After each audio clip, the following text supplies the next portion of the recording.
10th conference of your organization has a special importance because of the national environment against Adivasis created by the policies of the Modi government. We must remember that every single problem we face regarding our daily lives is linked to policies of governments in power. So it is important to link our daily struggles with the policies of the government. In this context, I think the discussions in your conference have been very inspiring, and I congratulate you for your discussion. And I especially want to note the participation of the women delegates at the conference. Women have come here with great difficulty, and the fact that 43 women delegates have participated is something we can be proud of. And when I heard our young delegate from Vellore, who stated that so many women members, 10 out of 18 women were members in the Vellore committee, that is something we can be proud of, and we should try and emulate in other districts and other states of India.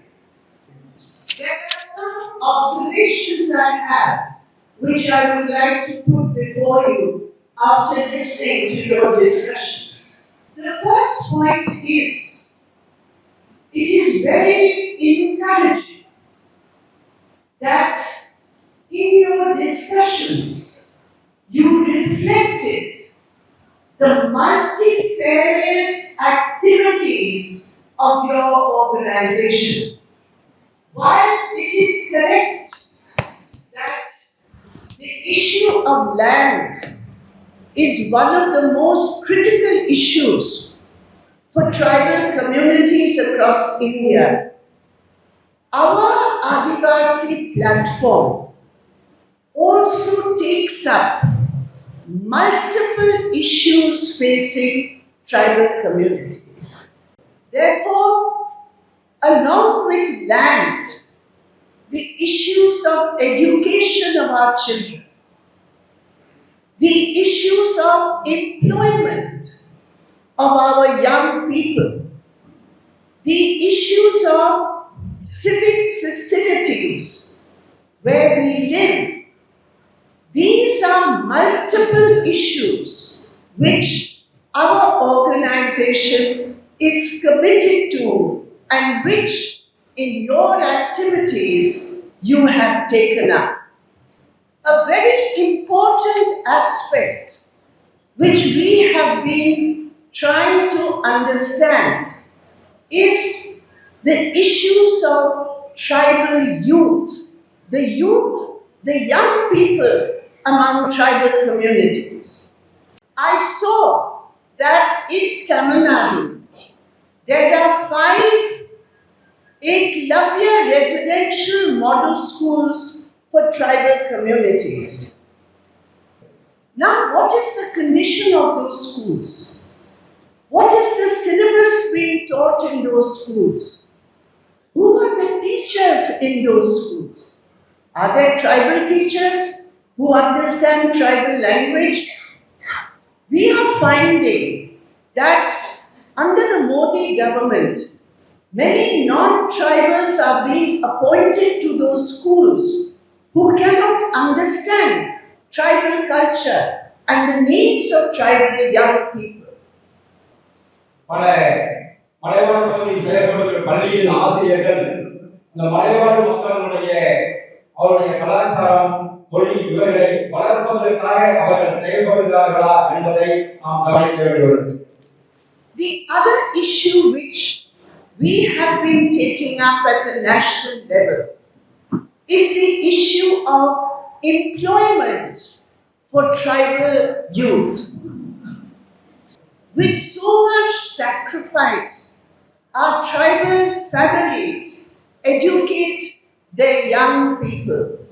But if there are no special employment opportunities for them, that will be a grave injustice. It is in this context of the right to education, the right to employment, that the important issue of community certificates must be understood. When you say that under GO 104, you are not being given certificates, your children are not being given certificates, don't think it is just a question of implementation of 104. It is linked to the tribal right to education. It is linked to the constitutional right for equality for tribals. If you do not have a community certificate, your children will be deprived of a scholarship. Your children will be deprived of constitutional guarantees.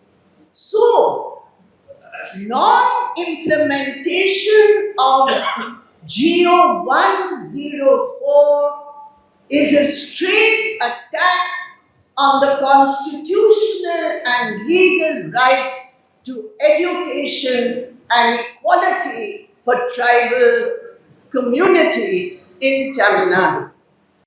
And in that context also, the denial to the Kuruman community of recognition as STs is highly condemnable.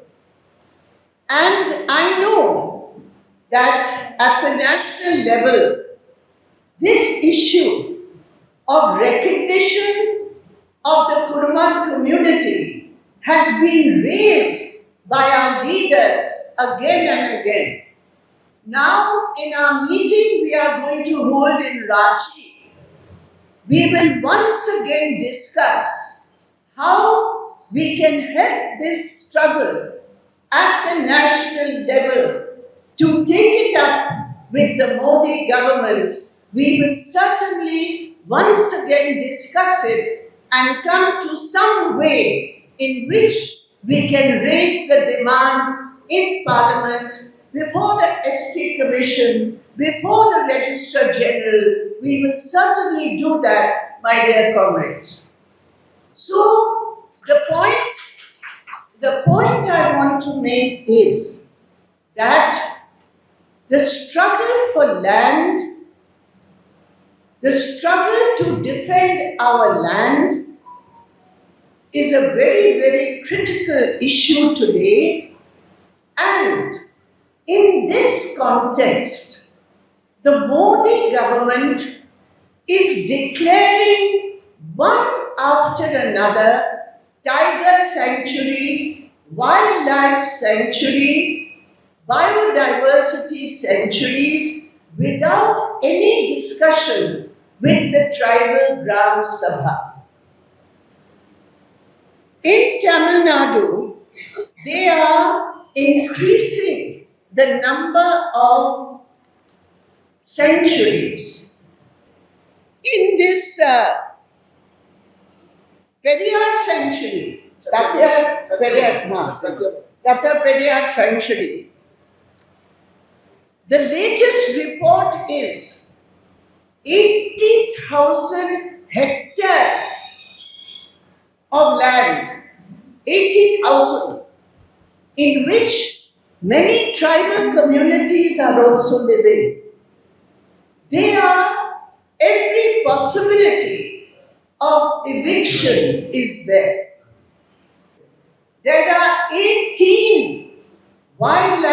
centuries in Tamil Nadu, in which the government of India has decided, the Ministry of Environment has taken a decision that all communities living in those areas are going to be removed.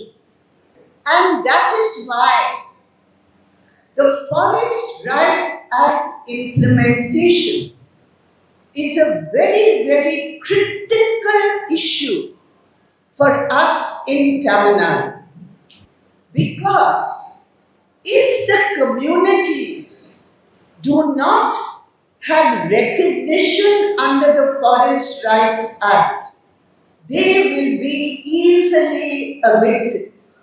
And you know, in many of the hill areas where tribal communities live, powerful forces, including political leaders, are trying to grab the land to build tourist resorts.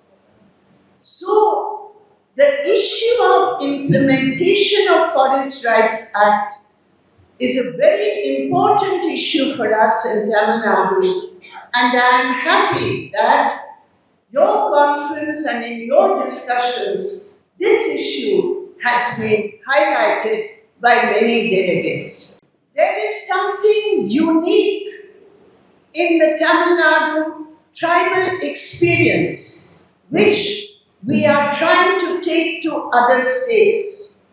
And that is the way that you have consciously tried to work among the different communities of tribals while maintaining the unity of all tribals. This is something which is a big lesson to the Adivasi Adhikar bunch in the different states of India. And today the RSS, working in the tribal areas, is trying to organize one tribal community against the other. For example, in Jharkhand, they want to put the Sanatani tribal against the hill tribals. In many states, this is happening. Then they are dividing Christian tribals and other tribals. And by dividing tribals, they want to strengthen their own base. That is the RSS approach. And in that context, the approach of the Tamil Nadu Tribal Association here, it is an example for us as to how so many different communities, keeping their own issues, their own language, their own culture, can work together in one organization, in one platform. And I congratulate our Tamil Nadu committee for this wonderful example they have shown us in the whole of India. Another very important issue that you have taken up is the local struggles that you have fought, and you have forced the government to accept many of your demands through local struggle. Many of you have said that those local struggles have given confidence to the tribal communities. Many of you have said that it is the red flag of the TNTA which has given confidence to tribals in Tamil Nadu to fight for their rights. That is a wonderful reflection in your discussions. We cannot imagine, and we strongly condemn, the police, the forest guards, the forest officials who treat us, tribal communities, with contempt. It is through your struggle that you have shown those officers that you are the real citizens of India, fighting for your rights, equal citizens of India under the Constitution of India, and it is your organization which has given you the confidence to stand up against every kind of oppression they want you to suffer. And I am so happy. I just met a young man who told me he had a job in Chennai, working with an IT company. He said, I left that job and I came back to work with the tribal organization because that is where I feel most happy and most confident. And in the confidence you have gained, I must say, I am so inspired by the leadership of the TNTA. And when you spoke, so many of you said, in this struggle in the hills, when we were fighting, Dilli Babu came. So many of you said, when we were fighting, P. Shanmugam came to help us.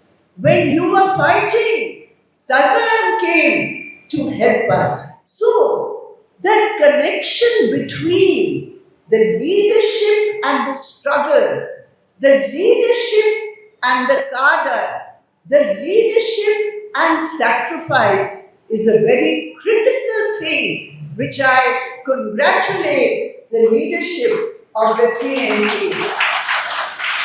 That is the difference between our organization and other NGOs or other formations.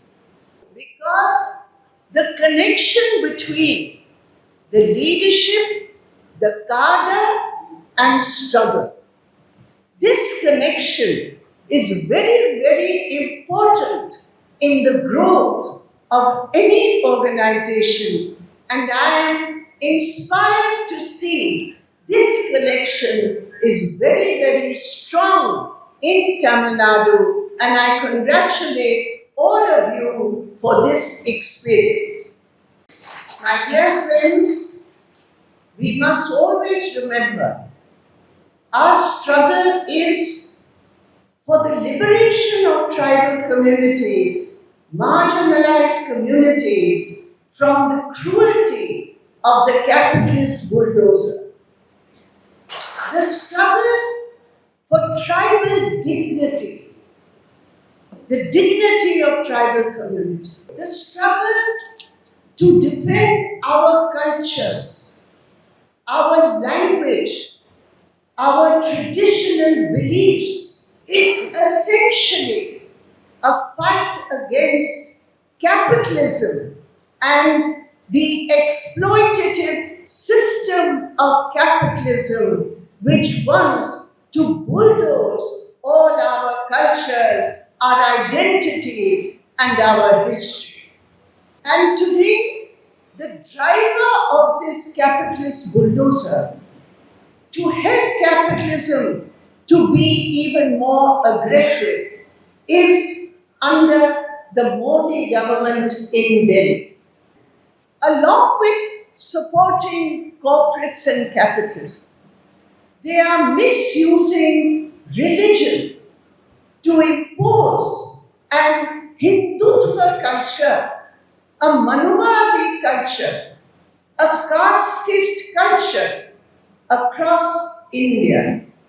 The worst example is what happened in the Supreme Court yesterday. The Chief Justice of India happens to belong to a scheduled caste community. And yesterday, an upper caste lawyer went into his court and threw a shoe at him in the name of Sanatani Hindu Dharam. Can you imagine such a thing happening in the Supreme Court of India? How did it happen? Because every day, day in and day out, the BJP RSS leaders, chief ministers of India, members of Parliament of India, MLAs of the BJP across states, every day they are talking about those in a very derogatory way who are not accepting the Manuvadi cultures of the RSS. That lawyer may have a case against him and put into jail. But if he made those speeches and words, it is not one individual. It is the policies of the Sangh Parivar. It is the policies of the Modi government which have strengthened that anti-constitutional act and given him that false courage to speak against the Chief Justice of India. Therefore, while the lawyer we demand his arrest as citizens of India, it is our duty to ensure the arrest, the political arrest of that ideology of Manuvadi which gives birth to such anti-constitutional, illegal, destructive opinions. I once again congratulate you. I extend my greetings to you for a successful 10th conference of your organization, and I am sure that the decisions, political, social, and organizational, which you have taken in this conference will strengthen your movement, your leadership, your organization, and you will continue to be a model for all of us in India on all these aspects. I thank you again and extend to you my warmest greetings. TNTA Zindabad, our unity Zindabad.